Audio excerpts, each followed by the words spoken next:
how did you make your money for people who may not know your background? I sold the Learning Company to the Mattel Toy Company back in the late 90s for $4.2 billion.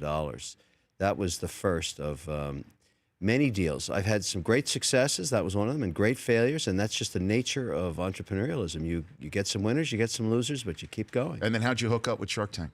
Met Mark Burnett, was working on a show with Discovery Channel in England. I flew over to meet with him at Shutters out in the beach, and we talked a lot about everything else except Shark Tank.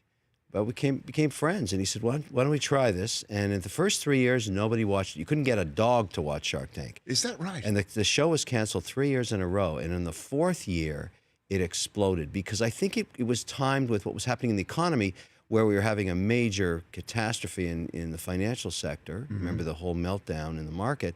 And people began to realize that, being an entrepreneur is just as risky as working at a big company, and yet you'll own it. And so it became a powerful supporter of the American dream, I think. Yes.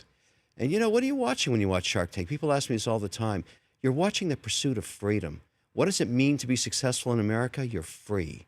And I think that will remain visceral and powerful. And, I can't stop watching it myself, and I'm in it. It is really just an incredible watch because it's genuine. It is genuine because you are definitely competing against everybody else that's sitting on to your left and your right. That's right. And there are real people with real ideas, with real hopes that, quite frankly, you frequently dash with your own zest, if you will, Rich, your own zeal. I say this all the time. I'm the only shark that tells the truth. That's the way I look at it, because if you're encouraging somebody to go pursue an idea that has no merit and is going to fail, you're just letting them waste their family's money. And so all this kumbaya crap, there's no room for that in business. You either make it or you don't. You either make money or you lose it. It's very binary, and I can't stand it when the other sharks say, look, I'm not going to give you any money. You keep doing what you're doing. I'd prefer to say, look, this is going to zero, and the sooner you take it behind the barn and shoot it, the better. Yeah.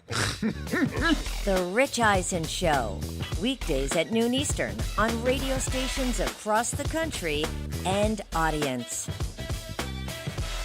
If you liked some of that, get some more of that on the Rich Eisen Show app. Follow all the information you see right here on the Rich Eisen Show.